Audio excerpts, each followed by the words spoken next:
আল্লাহ পাক রব্বুল আলামিন বলেন, হুয়াল্লাযী বা'আসা ফিল উম্মিয়িনা রাসূলাম মিনহুম ইয়াতলু আলাইহিম আয়াতিহি ওয়া ইউযাক্কিহিম ওয়া ইউআল্লিমুহুমুল কিতাবা ওয়াল হিকমাহ ওয়া ইন কানু قبل لفي ضلال مبين।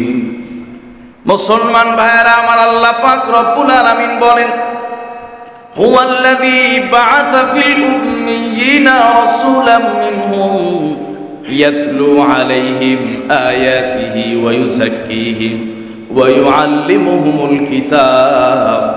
আল্লাহ পাক বলেন, তিনি তো ওই সত্তা যিনি আরবের সেই মানুষগুলোর মধ্যে যখন মানবতা বিবর্জিত ছিল, যখন একজন আদর্শ পরিশুদ্ধ মানুষ পাওয়া যেত না, ওই সমাজেও একজন উম্মি নিরক্ষর মানুষকে আল্লাহ পাক রব্বুল আলামিন নবী এবং রাসূল হিসাবে প্রেরণ করেছিলেন। সুবহানাল্লাহ। নবী এবং রাসূল হিসাবে প্রেরণ করেছেন কি এজেন্ডা দিয়ে, কি দায়িত্ব দিয়ে, কি লক্ষ্য উদ্দেশ্যকে সামনে রেখে নবীজিকে আল্লাহ পাক রব্বুল আলামিন প্রেরণ করলেন। এই আয়াতে কারিমায় সেই লক্ষ্য উদ্দেশ্য নিয়ে আল্লাহ আলোচনা করেছেন। আল্লাহ পাক রব্বুল আলামিন বলেন, ইয়াতলু আলাইহিম আয়াতিহি ওয়া ইউযাক্কিহিম ওয়া ইউআল্লিমুহুমুল কিতাব। আল্লাহ পাক রব্বুল আলামিন বলেন, তাদেরকে আল্লাহর কিতাব শিক্ষা দিবে, কোরআন শিক্ষা দিবে। আল্লাহ পাক রব্বুল আলামিন বলেছেন, নবীর 1 নাম্বার দায়িত্ব হলো উম্মতকে কোরআন শিক্ষা দিবে, কিতাব শিখাবে।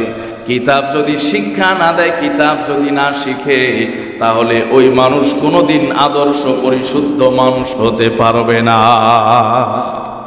সম্মানিত সুধী মুসল্লিয়ানে কেরাম, নবী করিম সাল্লাল্লাহু আলাইহি ওয়াসাল্লামের সিরাত এবং তার জীবনীকে আমরা কেন চর্চা করি, কেন আমরা তার জীবনী নিয়ে আলোচনা করি, চর্চা করি, অনুসরণ করে চলি বা চলার জন্য জাতিকে আমরা উৎসাহিত করি, উদ্বুদ্ধ করি। এই ধারাবাহিকতায় আমরা আজকের এই জুমায়ও জানতে চাই যে নবীজি সাল্লাল্লাহু আলাইহি ওয়াসাল্লামের সিরাত, তার জীবন চরিত, কি উদ্দেশ্যে, কি জন্য আমরা চর্চা করি, করব, এবং কেন আমরা তার জীবন চরিত অনুসরণ করে দুনিয়ার জীবনে আমরা নিজেদের জীবন পরিচালিত। সম্মানিত সুধী মুসল্লিয়ানে কেরাম, কোরআন এবং হাদিসের সবচেয়ে গুরুত্বপূর্ণ যে লক্ষ্য উদ্দেশ্য, সবচেয়ে গুরুত্বপূর্ণ যে বিষয়, সেই বিষয়টি হলো ব্যক্তি গঠন, ব্যক্তিকে গঠন করা, পরিশুদ্ধ ব্যক্তি গঠন। এটাই হলো ইসলামের একটি বড় উদ্দেশ্য, বৃহৎ উদ্দেশ্য। কারণ ব্যক্তি যদি পরিশুদ্ধ হয়ে যায়, ব্যক্তি যদি ভালো হয়ে যায়, ব্যক্তি যদি সঠিক পথে পরিচালিত হয়, তাহলে এই ব্যক্তিকে কেন্দ্র করেই একটি পরিবার প্রতিষ্ঠিত হয়। কথা বলুন, ঠিক কিনা? একটি পরিবার, কয়েকটি পরিবার মিলেই কিন্তু একটি সমাজ, কয়েকটি সমাজ মিলেই একটি গ্রাম, এলাকা, অঞ্চল, এভাবে আস্তে আস্তে দেশ থেকে দেশান্তরে পুরা পৃথিবীর আজকেরই আবিষ্কার, আজকেরই অস্তিত্ব। এই জন্য ব্যক্তি গঠন ইসলামের সবচেয়ে গুরুত্বপূর্ণ বিষয়। ব্যক্তি, পরিশুদ্ধ ব্যক্তি গঠন ইসলামের সবচেয়ে গুরুত্বপূর্ণ একটি এজেন্ডা। আল্লাহ পাক রব্বুল আলামিন কোরআন ও হাদিসে সবচেয়ে যে বিষয়টিকে গুরুত্ব দিয়েছেন সেটি হলো পরিশুদ্ধ ব্যক্তি গঠন। পরিশুদ্ধ ব্যক্তি গঠন ছাড়া পরিশুদ্ধ সমাজ, পরিশুদ্ধ দেশ কোনোদিনও গঠন করা সম্ভব হবে না। কথা বলুন, ঠিক কিনা? পরিশুদ্ধ ব্যক্তি যদি আমরা গঠন করতে চাই,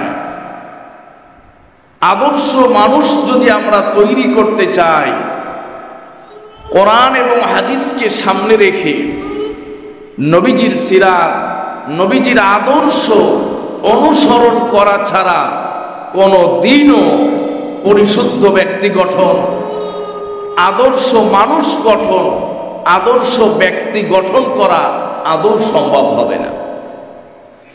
সম্মানিত সুদী মুসল্লিয়ানে কেরাম, এজন্যই আমরা যদি পরিশুদ্ধ ব্যক্তি গঠন করতে চাই, তারপরেও আমাকে আপনাকে সবাইকে নবীজির জীবনের দিকে ফিরে যেতে হবে।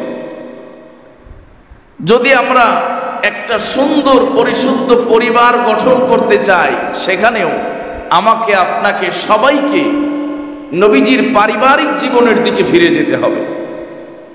যদি আমরা একটা পরিশুদ্ধ পবিত্র সমাজ বিনির্মাণ করতে চাই, সেক্ষেত্রেও আমাকে আপনাকে সবাইকে নবীজি সাল্লাল্লাহু আলাইহি ওয়াসাল্লামের নির্দেশিত পথে যে সমাজ ব্যবস্থা পরিচালিত হয়েছে, সেই সমাজ ব্যবস্থার দিকে আমাকে আপনাকে যেতে হবে।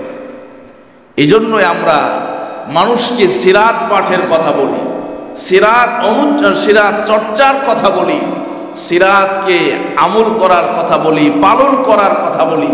কারণ ব্যক্তি গঠন থেকে নিয়ে শুরু করে রাষ্ট্র গঠন পর্যন্ত সমস্ত ক্ষেত্রে, সকল ক্ষেত্রে, সকল শাখা প্রশাখায় নবীজি সাল্লাল্লাহু আলাইহি ওয়াসাল্লামের সিরাত চর্চা এবং সিরাতের অনুশীলন ছাড়া আদৌ কোনোদিন ব্যক্তি থেকে পরিবার, পরিবার থেকে সমাজ, সমাজ থেকে রাষ্ট্র, রাষ্ট্র থেকে এই পৃথিবী বিনির্মাণ করা কঠিনকালেও সম্ভব হবে না। কথা বলুন ঠিক কিনা? এই জন্যই সিরাত চর্চার গুরুত্ব অপরিসীম। শুধু অপরিসীম না, সিরাত চর্চার গুরুত্ব সবচাইতে বেশি। যেহেতু সিরাত ছাড়া, নবীজির জীবন আদর্শ ছাড়া আমি নিজেও একজন পরিপূর্ণ মানুষ হতে পারবো না, আদর্শ মানুষ হতে পারবো না। আমার পরিবার একটি আদর্শ পরিবার হতে পারবে না, আমার সমাজ একটি আদর্শ সমাজ হতে পারবে না, আমার রাষ্ট্র একটি আদর্শ রাষ্ট্র হতে পারবে না। এই জন্য নবীজির সিরাত চর্চা এবং নবীজির সিরাতের উপরে, সুন্নাহর উপরে, আদর্শের উপরে আমল করা ছাড়া ইমানদারদের, মানুষদের ইহকালীন এবং পরকালীন মুক্তির কোনো দরওয়াজা আর ওপেন নেই, খোলা নেই। কথা বলুন ঠিক কিনা? এই জন্যই আমরা বলছি যে সিরাত চর্চা, রবিউল আউয়াল মাস আসলেই আমরা নবীজি সাল্লাল্লাহু আলাইহি ওয়াসাল্লামের সিরাতকে সামনে রেখে আমরা নানামুখী আলোচনা করে থাকি, যেন নবীজির সিরাত থেকে আমরা আমাদের ব্যক্তি জীবন, পারিবারিক জীবন, সামাজিক, রাষ্ট্রীয় জীবন, সকল ক্ষেত্রে আমরা যেন নবীজির সিরাত থেকে শিক্ষা গ্রহণ করে নবীজির মতো চরিত্রবান হতে পারি, সাহাবায়ে কেরামের মতো যেন আদর্শ মানুষ হতে পারি। এটাই হলো আমাদের সিরাত নিয়ে আলোচনার মূল লক্ষ্য এবং উদ্দেশ্য। কোরআন এবং হাদিসে অসংখ্য অগণিত জায়গায় ব্যক্তি গঠনের কি গুরুত্ব আরোপ করেছে, যদি সেদিকে আমরা একটু দৃষ্টিপাত করি, তাহলে আমরা দেখব মৌলিকভাবে নবী এবং রাসূল, সাথে সাথে এই যে ওহী প্রেরণের মূল লক্ষ্য এবং উদ্দেশ্য একটি ছিল, সেটি হলো ব্যক্তি গঠন, ব্যক্তি তৈরি করা, আদর্শ মানুষ তৈরি করা। আল্লাহ পাক রব্বুল আলামিন বলেন, হুয়াল্লাযী বাআসা ফিল উম্মিয়িনা রাসূলাম মিনহুম ইয়াতলু আলাইহিম আয়াতিহি ওয়া ইউযাক্কিহিম ওয়া ইউআল্লিমুহুমুল কিতাবা ওয়াল হিকমাহ ওয়া ইন কানু قبل لفي ضلال مبين। মুসলমান ভাইরা আমার, আল্লাহ পাক রব্বুল আলামিন বলেন, হুয়াল্লাযী বাআসা ফিল উম্মিয়িনা রাসূলাম মিনহুম ইয়াতলু আলাইহিম আয়াতিহি ওয়া ইউযাক্কিহিম ওয়া ইউআল্লিমুহুমুল কিতাব। আল্লাহ পাক বলেন, তিনি তো ওই সত্তা যিনি আরবের সেই মানুষগুলোর মধ্যে যখন মানবতা বিবর্জিত ছিল, যখন একজন আদর্শ পরিশুদ্ধ মানুষ পাওয়া যেত না, ওই সমাজেও একজন উম্মি নিরক্ষর মানুষকে আল্লাহ পাক রব্বুল আলামিন নবী এবং রাসূল হিসাবে প্রেরণ করেছিলেন। সুবহানাল্লাহ। নবী এবং রাসূল হিসাবে প্রেরণ করেছেন কি এজেন্ডা দিয়ে, কি দায়িত্ব দিয়ে, কি লক্ষ্য উদ্দেশ্যকে সামনে রেখে নবীজিকে আল্লাহ পাক রব্বুল আলামিন প্রেরণ করলেন। এই আয়াতে কারিমায় সেই লক্ষ্য উদ্দেশ্য নিয়ে আল্লাহ আলোচনা করেছেন। আল্লাহ পাক রব্বুল আলামিন বলেন, ইয়াতলু আলাইহিম আয়াতিহি ওয়া ইউযাক্কিহিম ওয়া ইউআল্লিমুহুমুল কিতাব। আল্লাহ পাক রব্বুল আলামিন বলেন তাদেরকে আল্লাহর কিতাব শিক্ষা দিবে, কোরআন শিক্ষা দিবে। আল্লাহ পাক রব্বুল আলামিন বলেছেন নবীর 1 নাম্বার দায়িত্ব হলো উম্মতকে কোরআন শিক্ষা দিবে, কিতাব শিখাবে। কিতাব যদি শিক্ষা না দেয়, কিতাব যদি না শিখে, তাহলে ওই মানুষ কোনোদিন আদর্শ পরিশুদ্ধ মানুষ হতে পারবে না। ইয়াতলু আলাইহিম আয়াতিহি ওয়া ইউযাক্কিহিম ওয়া ইউআল্লিমুহুমুল কিতাব। তাদের কাছে কোরআন পড়ে পড়ে শোনাবে, তাদের কাছে কোরআন তেলাওয়াত করে শোনাবে, কোরআনের তর্জমা, কোরআনের ব্যাখ্যা, কোরআনের তাফসীর, এগুলো মানুষকে শোনানো, মানুষের কাছে এগুলো পৌঁছে দেওয়া। কারণ কোরআনের বাণী, কোরআনের এই ঐশী বাণী মানুষের কানে পৌঁছা ছাড়া, মানুষের হৃদয়ে এটাকে অনুপ্রবেশ করানো ছাড়া, মানুষের হৃদয়ে এটাকে হৃদয়ঙ্গম করানো ছাড়া আদর্শ পরিশুদ্ধ মানুষ গঠন করা কোনোদিনও সম্ভব হবে না। এজন্য আম্বিয়ায়ে কেরামের 1 নাম্বার দায়িত্ব হলো কোরআন তেলাওয়াত করা, জাতিকে কোরআন তেলাওয়াত করে শোনানো। এরপরে আল্লাহ পাক রব্বুল আলামিন বলেন, ওয়া ইউযাক্কিহিম ওয়া ইউআল্লিমুহুমুল কিতাব ওয়া ইউযাক্কিহিম। তাদেরকে পরিশুদ্ধ করবে, তাদেরকে পবিত্র বানাবে, পরিশুদ্ধ করবে, তাদের অন্তরকে কলুষতা মুক্ত করে দিবে, যেন এই জাহিলি যুগের বর্বর হিংস্র মানুষগুলো যেন উত্তম আদর্শ পরিশুদ্ধ মানুষে রূপান্তরিত হয়ে যায়। সুবহানাল্লাহ। ওয়া ইউআল্লিমুহুমুল কিতাব, এবং তাদেরকে কোরআন শিক্ষা দিবে, তাদেরকে কোরআন শিক্ষা দিবে, কোরআনের ইলম তাদেরকে শিখাবে। এই মৌলিক এখানে 3টি কথা বলা হয়েছে। এগুলো নবীজি সাল্লাল্লাহু আলাইহি ওয়াসাল্লাম সহ সমস্ত আম্বিয়ায়ে কেরামকে দুনিয়াতে পাঠানোর বড় উদ্দেশ্য এবং লক্ষ্য ছিল। আর এই সব কিছুর মধ্যে আছে হলো ব্যক্তি গঠন, ব্যক্তিকে পরিশুদ্ধ করা। ব্যক্তি যদি পরিশুদ্ধ হয়ে যায়, আস্তে আস্তে সব কিছুই পরিশুদ্ধ হয়ে যাবে, সুন্দর হয়ে যাবে। আরবে যে ইসলাম কায়েম হলো, নবীজির 23 বছরের জীবনে নবীজি সাল্লাল্লাহু আলাইহি সাল্লাম তাদের সবাইকে কি মেরে ফেলেছিলেন? যে মেরে নতুন করে আরেক প্রজন্ম এনে তাদেরকে হেদায়েত দেওয়া হয়েছে? বিষয়টা কিন্তু এমন নয়। তারাই ছিলেন, ওই সব মানুষগুলোই ছিল, কিন্তু এই দায়িত্ব যখন নবীজি পালন করেছেন, তাদেরকে কোরআন শুনিয়েছেন, তাদেরকে অন্তর পরিশুদ্ধকরণের যে প্রক্রিয়া, সেই প্রক্রিয়ায় তিনি কাজ করেছেন, তাদেরকে কোরআন শিখিয়েছেন। এই কাজ যখন অব্যাহত রেখেছেন, আস্তে আস্তে এই মানুষগুলো পরিবর্তন হয়ে গেছে। সুবহানাল্লাহ। এই জন্য ব্যক্তি গঠন ইসলামের সবচেয়ে গুরুত্বপূর্ণ বিষয়। আল্লাহ পাক রব্বুল আলামিন আরো বলেছেন, কদ আফলাহা মান তাযাক্কা ওয়া যাকারা ইসমা রাব্বিহি ফাসাল্লা। যে ব্যক্তি নিজেকে পরিশুদ্ধ করলো, সে ব্যক্তি সফল হয়ে গেল, কামিয়াব হয়ে গেল। জোরে বলুন সুবহানাল্লাহ। আরেকটি আয়াতে আল্লাহ পাক বলেছেন, ওয়াকাদ খাবা মান দাসাহা। যে ব্যক্তি নিজেকে পরিশুদ্ধ করলো না, সে ধ্বংস হয়ে গেল, ক্ষতিগ্রস্ত হয়ে গেল। প্রিয় মুসলমান ভাইয়েরা আমার, এই জন্য নবী করিম সাল্লাল্লাহু আলাইহি ওয়াসাল্লামের সিরাতে আপনি নিজেকে সকল ক্ষেত্রে পারফেক্ট করার জন্য, সকল ক্ষেত্রে উপযোগী করার জন্য যা যা উপাদান দরকার, যা যা বিষয় দরকার, আপনি যদি কেবলমাত্র নবীজির সিরাতকে সামনে রাখেন, আপনার জীবনের সমস্ত উপাদানগুলো সেই সিরাতে পেয়ে যাবেন। সুবহানাল্লাহ। আপনার জীবনে আপনাকে পারফেক্ট হতে, আপনাকে শতভাগ উপযুক্ত হতে যা যা উপাদান দরকার, যা যা বিষয়বস্তু দরকার এই সব উপাদানগুলো নবীজির সিরাতের মধ্যে বিদ্যমান। জোরে বলুন সুবহানাল্লাহ।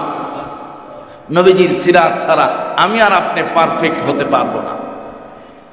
সেই উপযুক্ততা আপনি যদি চান, একজন আদর্শ যুবক হতে চান, পারফেক্ট একজন যুবক হতে চান, সেই যুবক হতে চাইলেও নবীজির যৌবনকালকে আপনার অনুসরণ করতে হবে।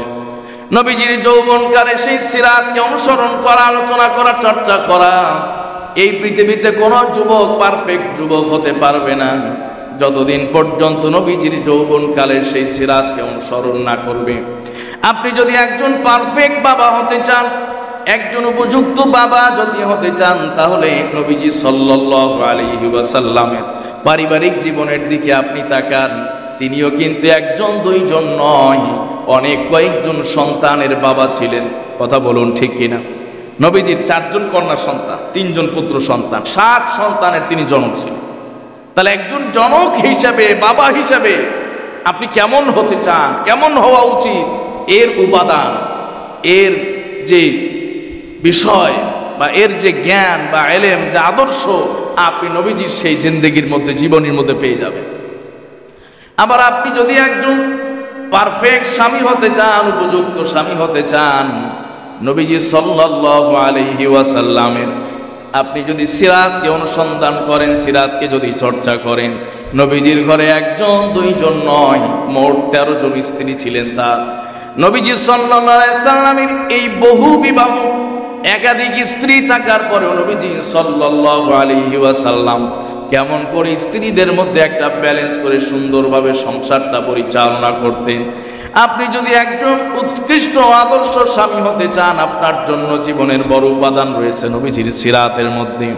আবার যখন আপনি আরো বয়সে যখন নানা হয়ে যাবেন, দাদা হয়ে যাবেন, আপনি যদি সেই আদর্শ নানা এবং দাদা হতে চান, নবীজির সিরাত অনুসরণ করলেই আপনি সেখানে শিক্ষা পেয়ে যাবেন। সুবহানাল্লাহ। এভাবে জীবনের প্রত্যেকটি ক্ষেত্রে, প্রতিটি পার্টে আমাকে আর আপনাকে কেমন হতে হবে, ওই ক্ষেত্রে আমাকে আর আপনাকে উপযুক্ত হতে হলে কি উপাদান দরকার, সেই সব উপাদান নবীজি সাল্লাল্লাহু আলাইহি ওয়াসাল্লামের সিরাত এবং তার জীবন আদর্শের মধ্যে রয়ে গিয়েছে। আওয়াজ করে বলুন সুবহানাল্লাহ। এজন্য আমরা বলি সিরাত চর্চার কথা। নবীজি সাল্লাল্লাহু আলাইহি সাল্লাম মাজলুম হয়েছেন ইসলাম প্রচার করতে গিয়ে। সেই মাজলুমের ভূমিকা কেমন হবে, অবস্থা কেমন হবে, নবীজির জীবনী থেকে আপনি পাবেন। আবার নবীজি সাল্লাল্লাহু আলাইহি সাল্লাম মক্কা বিজয় করেছেন। যখন একজন মানুষ বিজয়ী হয়, একজন বিজেতা, তার ভূমিকা কেমন হয়, তার অ্যাটিটিউড কেমন হয়, এটাও আমরা নবীজির মক্কা বিজয়ের সে আদর্শ থেকে খুঁজে পাই। জোরে বলুন সুবহানাল্লাহ। এভাবেই জীবনের প্রতিটি ক্ষেত্রে নবীজি সাল্লাল্লাহু আলাইহি সাল্লাম রাষ্ট্র গঠন করলেন। এই পৃথিবীতে, পৃথিবীর ইতিহাসে লিখিত আপনার সনদ, সংবিধান একমাত্র নবীজি সাল্লাল্লাহু আলাইহি সাল্লামের হাতে লিখিত সংবিধান। সেই সংবিধান হলো মদিনা সনদ। জোরে বলেন সুবহানাল্লাহ। আপনি রাষ্ট্রনায়ক হিসাবে কেমন হতে চান, কেমন হওয়া উচিত? যদি পারফেক্ট রাষ্ট্রনায়ক হতে চান, নবীজি সাল্লাল্লাহু আলাইহি সাল্লামের মাদানী জিন্দেগি অনুসরণ করা ছাড়া, নবীজি সাল্লাল্লাহু আলাইহি সাল্লামের সে রাষ্ট্রনায়ক হওয়ার, রাষ্ট্র পরিচালনার যে নীতি, সেই নীতি অবলম্বন করা ছাড়া এই পৃথিবীতে কেউ সফল, সাকসেসফুল রাষ্ট্রনায়ক হতে পারবে না। জোরে বলুন সুবহানাল্লাহ। এজন্য আমরা বলি সিরাত, নবীজি সাল্লাল্লাহু আলাইহি সাল্লামের সিরাতের পাঠ, সিরাতের অনুশীলন, সিরাতের চর্চা এবং সিরাতকে অনুসরণ করে নিজের ব্যক্তিগত জীবন থেকে নিয়ে শুরু করে নিজেদের জীবনের প্রতিটি ক্ষেত্রে যদি আমরা নবীজিকে সামনে রাখতে পারি, তাহলে আমাদের জীবনটাও সুন্দর হয়ে যাবে, পরিশুদ্ধ হয়ে যাবে, সুসংগঠিত হয়ে যাবে এবং আমরা দুনিয়া এবং আখিরাতে কামিয়াব হয়ে যাব। জোরে বলুন সুবহানাল্লাহ। সম্মানিত মুসলমান ভাইয়েরা আমার, আল্লাহ পাক রব্বুল আলামিন বলেন, ক্বাদ আফলাহা মান যাক্কাহা ওয়া ক্বাদ খাবা মান দাসসাহা। ব্যক্তি গঠনকে গুরুত্ব দেওয়া হয়েছে। আল্লাহ পাক রব্বুল আলামিন পবিত্র কোরআনুল কারীমে আরো বলেছেন, ইয়া আইয়ুহাল্লাযীনা আমানু أنفسكم وأهليكم نارا ইয়া আইয়ুহাল্লাযীনা আমানু, হে ঈমানদারগণ, কু আনফুসাকুম, আগে নিজেকে জাহান্নামের আগুন থেকে বাঁচাও। জোরে বলুন সুবহানাল্লাহ। ব্যক্তি গঠন, আগে নিজেকে সেভ করো, নিজেকে হেফাজত করো। ওয়া আহলিকুম নার, এরপরে তোমার পরিবারকে জাহান্নামের আগুন থেকে বাঁচাও। আল্লাহ পাক রব্বুল আলামিন বলেন, ওয়াকুদুহান নাসু ওয়াল হিজারাতু আলাইহা মালাইকাতুন গিলাযুন শিদাদুন লা ইয়াসুনাল্লাহা মা আমারহুম ওয়া ইয়াফআলুনা মা ইউমারুন। আল্লাহ পাক রব্বুল আলামিন বলেন, আগে তুমি তোমাকে পরিশুদ্ধ করো, নিজের জীবনটাকে আগে নিজে পরিশুদ্ধ করো। নবীজি সাল্লাল্লাহু আলাইহি ওয়াসাল্লামের জীবনীতে পাওয়া যায়, এই জন্য কোনো অপরাধী যদি নবীজির কাছে এসেছে, নবীজি সাল্লাল্লাহু আলাইহি সাল্লাম আগে অনুসন্ধান করে দেখেছেন এই গুণটা আমার মধ্যে আছে কিনা। একবার নবীজির কাছে একজন আর মানুষ আসলেন তার সন্তানের ব্যাপারে নালিশ নিয়ে, ইয়া রাসূলুল্লাহ, ইয়া হাবিবাল্লাহ, আমার এই সন্তানটা এত বেশি পরিমাণে মিষ্টি খায়, এই মিষ্টি কিনে দিতে আমার বড় বেগ পেতে হয়, কষ্ট হয়। বর্ণনা এসেছে নবীজি সাল্লাল্লাহু আলাইহি ওয়াসাল্লাম তাকে নসিহত করার আগে, নিষেধ করার আগে নিজেও কয়েকদিন পর্যন্ত মিষ্টি না খাওয়ার প্র্যাকটিস করেছেন। সুবহানাল্লাহ। বর্ণনা নিয়ে অনেক কথা আছে, সেদিকে যাব না। উদাহরণস্বরূপ যদি বলি, এরকম অসংখ্য ব্যাপার আছে। নবীজি সাল্লাল্লাহু আলাইহি ওয়াসাল্লাম সব সময় নিজের ক্ষেত্রে কোরবানির জিন্দেগি পালন করতেন, নিজের ক্ষেত্রে সব সময় কোরবানির জিন্দেগি তিনি অনুসরণ করতেন।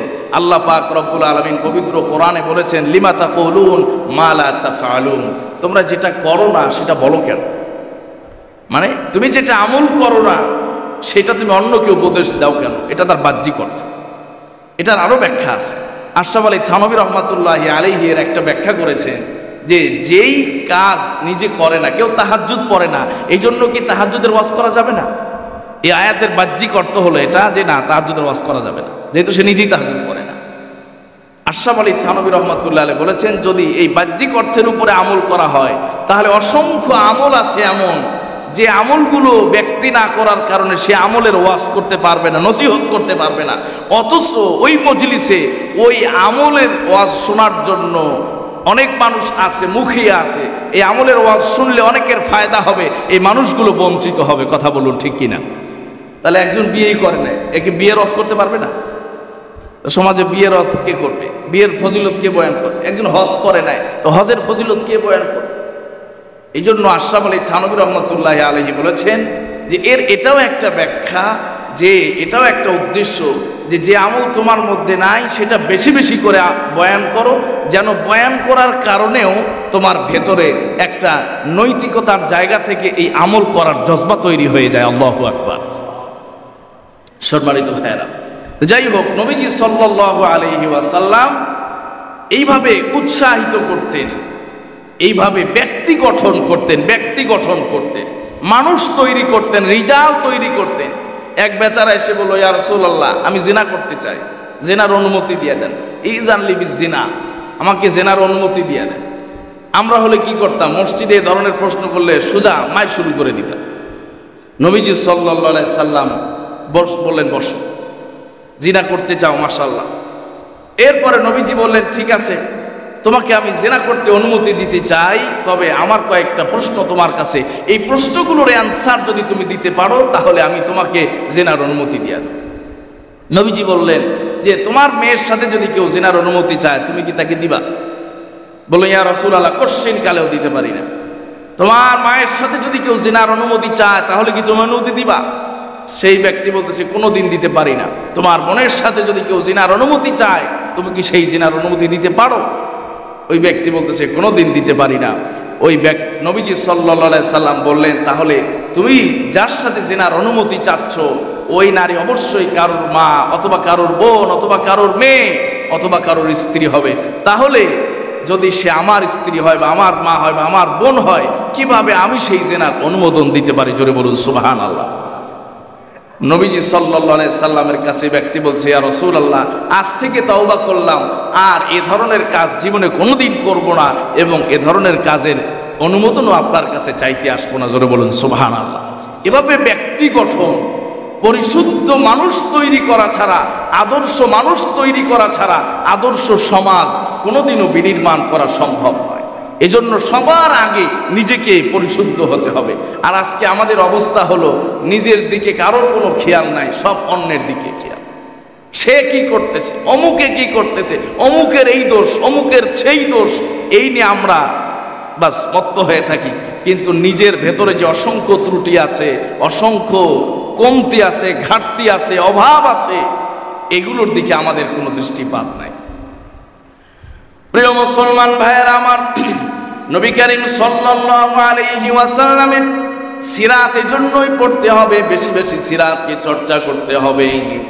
যদি আপনি আপনার জীবনের সকল ক্ষেত্রে যদি আপনি পারফেক্ট হতে চান, অবশ্যই আমাকে আর আপনাকে নবীজির সিরাত অনুসরণ করে চলতে হবে। নবীজি সাল্লাল্লাহু আলাইহি ওয়াসাল্লামের কন্যা হযরতে ফাতেমা রাদিয়াল্লাহু তাআলা আনহা কূপ থেকে পানি উত্তোলন করতে করতে কোমরের মধ্যে দাগ পড়ে গেছে। আরবের সাদা সুন্দর মানুষ, চেহারার কোমরের মধ্যে দাগ পড়ে গেছে। রশি টানতে টানতে হাতের মধ্যে ফসকা পড়ে গেছে। এমতো অবস্থায় যুদ্ধলব্ধ কিছু গোলাম এসেছে নবীজির দরবারে। নবীজির কাছে তিনি গিয়ে বলবেন, আব্বাজান, আমার সংসারে পানি টানার কাজ করতে বড় কষ্ট হয়ে যায়, একজন বাদী অথবা একজন গোলামের ব্যবস্থা করে দিলে আমার সংসার পরিচালনাটা সহজ হতো, আসান হয়ে যেত। কিন্তু একজন নবীজির কন্যা হওয়ার পরেও, রাষ্ট্রপ্রধানের কন্যা হওয়ার পরেও নবীজির কাছে গিয়ে, নিজের বাবার কাছে গিয়ে বলবেন, এই সাহস হযরতে ফাতেমার ছিল না। সুবহানাল্লাহ। গেছেন বাবার বাড়িতে, গিয়া আব্বার কাছে বলবেন, বাবার কাছে বলবেন, এই সাহস পাচ্ছে না, ইতস্তবোধ হচ্ছে। অন্য আরেকজনকে মাধ্যম বানিয়ে নবীজির কাছে পাঠাইলেন, যে খবর পৌঁছাইতে যে ফাতেমার বড় কষ্ট হয়, পানি টানতে, ঘরের কাজ করতে, একা মানুষ ঘর সামলাইতে কষ্ট হয়। এখন তো বাইতুল মালে অনেক খাদেম আসছে, গোলাম আসছে, বাদী আসছে, এগুলোর একজন যদি আমাকে দিয়ে দেওয়া হতো, তাহলে আমার ঘরের কাজে আমার জন্য সহযোগিতা করত। নবীজির কাছে গিয়া যখন বলছি হযরতে ফাতেমার ঘরের কাজে কষ্ট হয়ে যায়, হযরতে ফাতেমার পানি টানতে বড় কষ্ট হয়ে যায়, এজন্য একজন গোলাম অথবা বাদী তার জন্য নিয়োগ করতে ব্যবস্থা করে দিতে নবীজি সাল্লাল্লাহু আলাইহি সাল্লাম আপন কন্যা হযরতে ফাতেমাকে ডাকলেন। ফাতেমাকে ডাকার পরে বললেন, ফাতেমা, তুমি আমার কাছে একজন গোলাম চেয়েছো, একজন বাদী চেয়েছো, দাসী চেয়েছো, আমি তোমাকে এমন একটা আমল শিখিয়ে দেব, হাজার হাজার গোলাম বাদীর চাইতেও আখিরাতে এই আমলটা তোমার জন্য বেশি উপকারী হয়ে যাবে। সুবহানাল্লাহ। নবীজি সাল্লাল্লাহু আলাইহি সাল্লামের সবচেয়ে আদরের দুলালি, সবচেয়ে আদরের মেয়ে হযরতে হাসান এবং হুসাইন, সাইয়্যিদা শাবাবি আহলিল জান্নাহ, জান্নাতের দুজন যুবকদের সর্দার হযরতে হাসান আর হুসাইনের যিনি মা, হযরতে আলী রাদিয়াল্লাহু তাআলা আনহু। নবীজি বলেছেন, আনা মাদিনাতুল ইলমি ওয়া আলিয়্যুম বাবুহা, আমি হলাম ইলমের শহর, আর সেই শহরে প্রবেশ করতে প্রধান দরওয়াজা হলো হযরতে আলী। জোরে বলুন সুবহানাল্লাহ। সেই হযরতে আলীর স্ত্রী নবীজি সাল্লাল্লাহু আলাইহি সাল্লাম যে ফাতেমার শানে বলেছেন, মৃত্যুর আগে একজনের সাথেই কথা বলেছেন, তিনি হলেন হযরতে ফাতেমা। বললে প্রথমবার প্রবেশ করলেন তো মনটা খারাপ হযরতে ফাতেমা, দ্বিতীয়বার আবার নবীজির কামরায় প্রবেশ করলেন, বের হয়ে আসলেন, মনটা অনেক উৎফুল্ল, চেহারার মধ্যে আনন্দের ছাপ পাওয়া যায়। সাহাবীরা জিজ্ঞেস করলেন, লোকেরা জিজ্ঞেস করলো, কারণ কি? আগে বেশি দুঃখিত ছিলে, এখন একটু আনন্দিত, মনটা অনেক ভালো। নবীজি সাল্লাল্লাহু আলাইহি ওয়াসাল্লাম হযরতে ফাতেমাকে বলেছিলেন যে টেনশন করো না, আমি দুনিয়া থেকে বিদায়ের পরে সবার আগে তোমার সাথে মোলাকাত হবে। জোরে বলেন সুবহানাল্লাহ। সেই ফাতেমা এত আদরের মেয়ে, এত ভালোবাসার মেয়ে, এত ফজিলত তার, শ্রেষ্ঠত্ব তার জন্য একটা বাদী অথবা গোলাম নিযুক্ত করেন নাই। তিনি এই জাতিকে শিখিয়ে গেছেন যে নিজে কর্তা হলেও, নিজে শাসনকর্তা হলেও, নিজে আমির হলেও, নিজে দেশের প্রধান হলেও নিজের সন্তানের জন্য এই সুযোগ সুবিধা না দিয়ে আখেরাতমুখী করা, কল্যাণমুখী করা এবং আখেরাতের যে চিন্তা চেতনা সেটাকে জাগ্রত করে মানুষ তৈরি করার যে কারিগরি, সেটা নবীজি সাল্লাল্লাহু আলাইহি সাল্লাম শিখিয়ে গেছেন। সুবহানাল্লাহ। একজন কি 10 জন গোলাম নিযুক্ত করে দিতে পারতেন, কিন্তু নবীজি সাল্লাল্লাহু আলাইহি সাল্লাম সেটা করেন না। এই জন্য সম্মানিত ভাইয়েরা, আজকালকে আমাদের এই ব্যর্থ জীবন যাপনের মূল কারণই হলো এটা যে আমরা আমাদের সকল ক্ষেত্রে ব্যর্থ।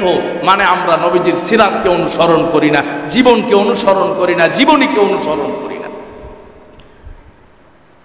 আজকে এই জন্য আমাদের সকল ক্ষেত্রে ব্যর্থতা।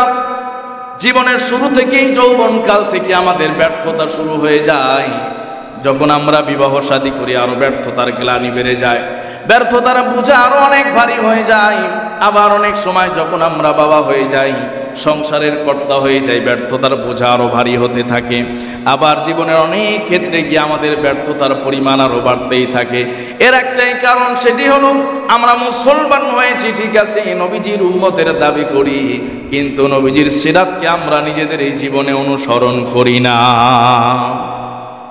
এই জন্য আমরা সর্বত্রই কেবল ব্যর্থ হই, সফলতা আমাদের কাছে আসে না, ধরা দেয় না। সম্মানিত ভাইয়েরা, নবীজি সাল্লাল্লাহু আলাইহি ওয়াসাল্লামের সকল ক্ষেত্রে যে অনুশাসন, তার জীবনের যে শিক্ষা, এই শিক্ষার মধ্যেই হলো আমাদের ইহকালীন এবং পরকালীন